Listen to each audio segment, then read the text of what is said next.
The next important point I have for you is that there are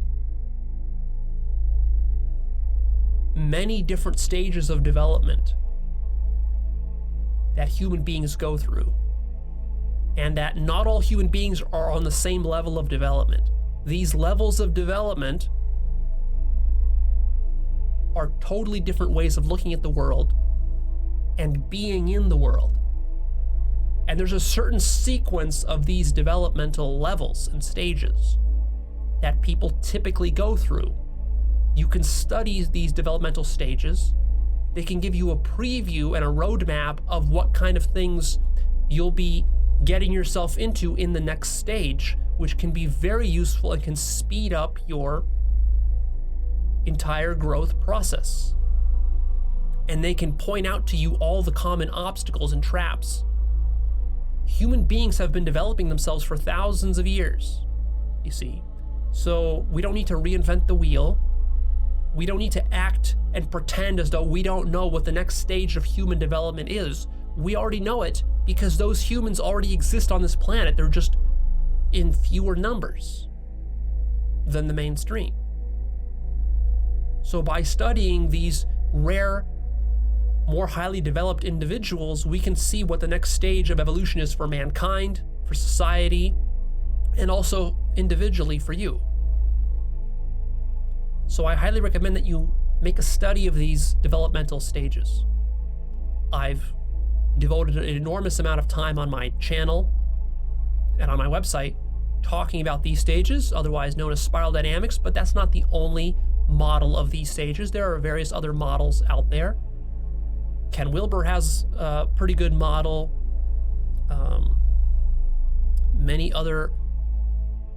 There's a whole basically field called developmental psychology, which is the field of these different models of human development. There's different categories and different levels of it and different degrees of it and so forth. So studying these stages is very useful. I've shared resources in the past. I have books on my book list that explain these different models and developmental stages. On my forum, we have many examples and mega threads about these different stages, so you can study them and see what the next level is for you, what's holding you back from reaching the next level. This is quite predictable stuff, and it's one of the most useful tools in self-development is to understand the stages that are there. And then even going beyond that, what is really important for you to understand is that there are stages of human development that we could call superhuman. These are stages of development and ways of being in the world that are so radically advanced and profound and different from whatever stage you're at right now when you're beginning this journey, that you can't even imagine it, you can't conceive of it, and it would be so shocking and radical if you were dropped into it that you would have a hard time believing that such a thing is even possible or real. And that's one of the challenges of this work, is trying to communicate to you the superhuman levels of development and being that are possible for you, but that you're just nowhere even near to actualizing yet or to seeing, and therefore you won't believe it's even possible. It seems like a fantasy. And yet it's crucial for you to understand that these superhuman levels of development are possible, to open your mind to this possibility. So I'm being kind of vague here, necessarily, but what do I really mean by these superhuman levels of development? See, the mistake, and I alluded to this in part 1, where I talked about how people are very different. Remember I said in their minds, people are very, very different. Don't just assume that everybody is the same, that everybody is like you. Well, what I'm saying here is that there exist rare numbers of individuals on this planet right now who are in such radically advanced stages of development and consciousness that we couldn't even call them human anymore.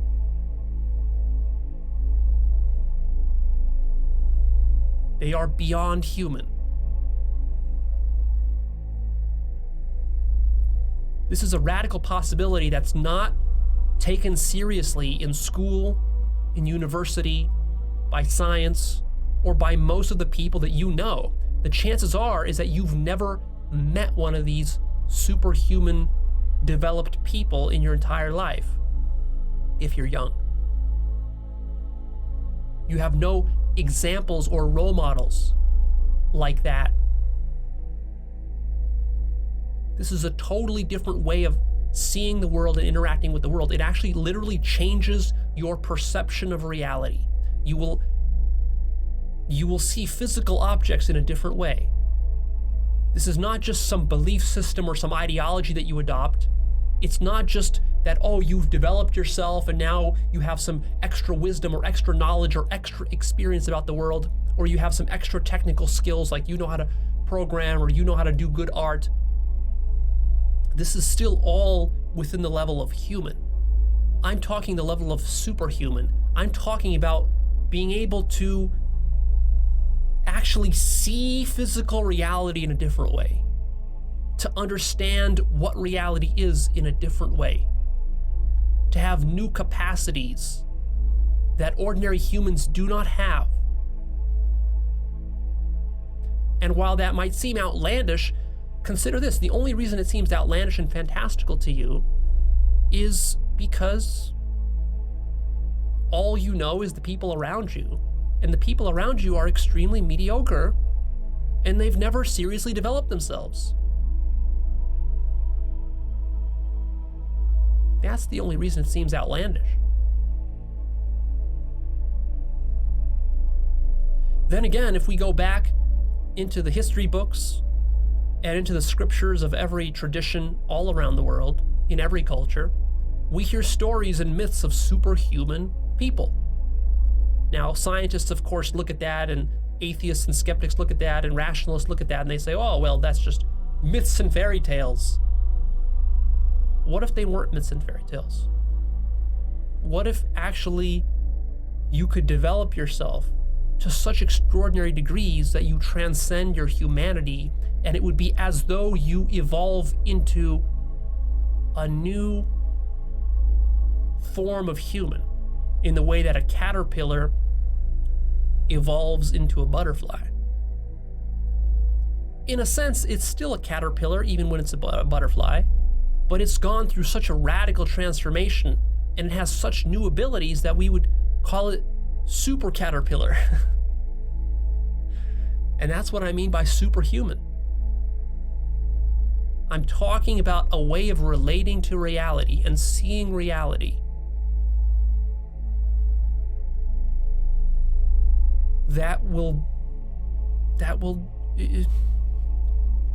I explain it? It's not something you think is even a possibility. And that's ultimately what we're trying to get you to. True happiness and the true point of life is to reach these superhuman levels of development. To break out of the mold of what you consider ordinary physical reality and all the limitations that come with it. That's ultimately what all of this is leading you towards. And you can realize that by studying these different stages of development and realizing that every stage is taking you higher and higher and higher and higher to the point where eventually you will transform from the caterpillar into the butterfly. But that will probably take you decades of work. And you will have to execute on all the stuff that I said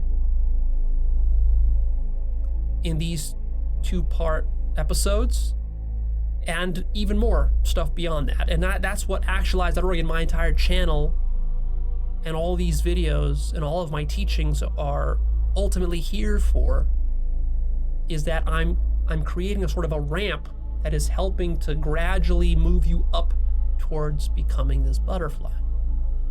And the difficulty of it is that you don't know. You don't even believe that you can become this butterfly. You have no idea what it means to be a butterfly, and you never will until you reach some of these higher ways of being, these higher states of consciousness. But when you do, when you get a little peek at it, when you get a little taste of it, then you will suddenly understand why all of this material that I teach exists, why it's here for you, to help you to move up to that. And then you will really discover the true potential of this work.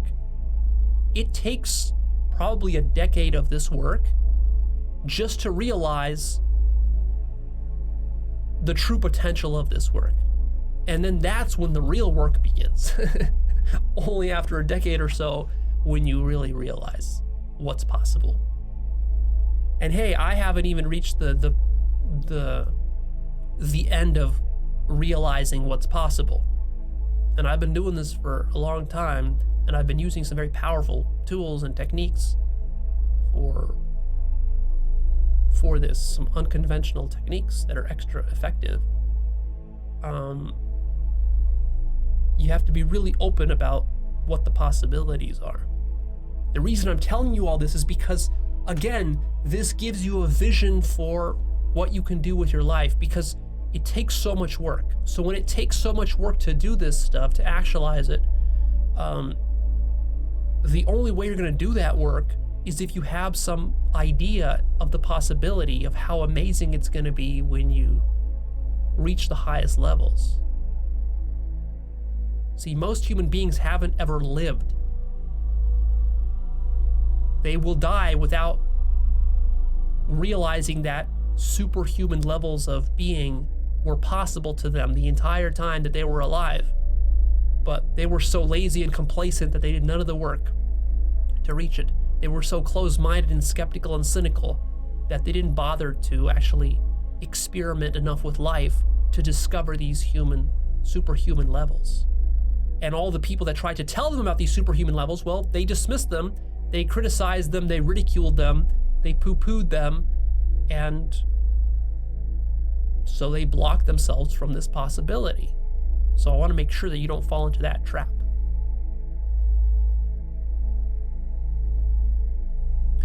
Another point I have for you is that reality is perspectival, relative, and subjective. What do I mean by perspectival? Sounds like a fancy word. It just means perspective. It means that reality is perspective.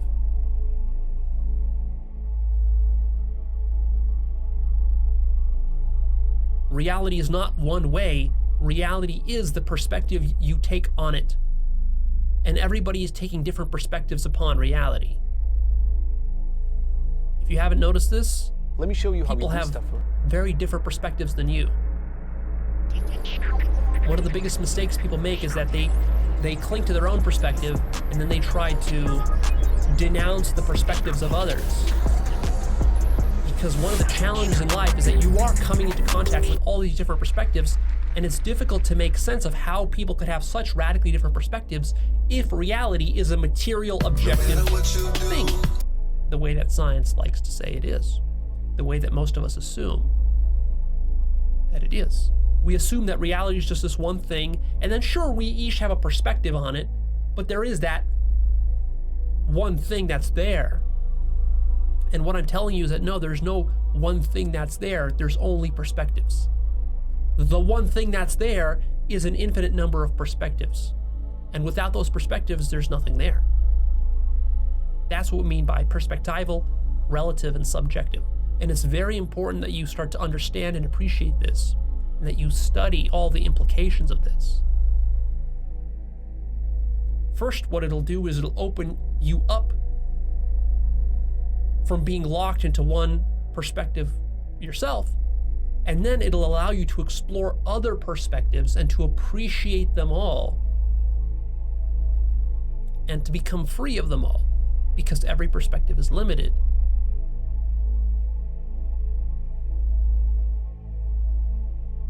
So what I recommend is that you go through life not trying to defend your perspective as though it's the only right one, and not thinking that there is some one true perspective out there that people can have and all the other ones are false, but rather look at reality as though there is no reality. There's only perspectives, and get curious and open enough to want to explore different perspectives. Explore perspectives just for the sake of exploring perspectives. And your life will go much better than if you do what 99% of people do, which is just defend their own perspective,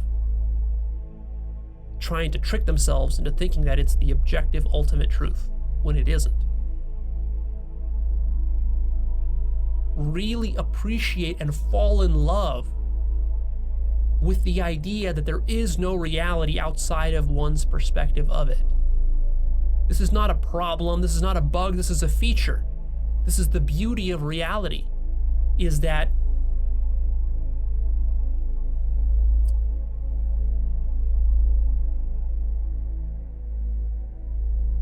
it's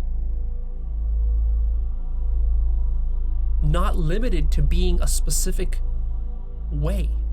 It's not limited to being physical. In fact, physicality is just one perspective upon reality.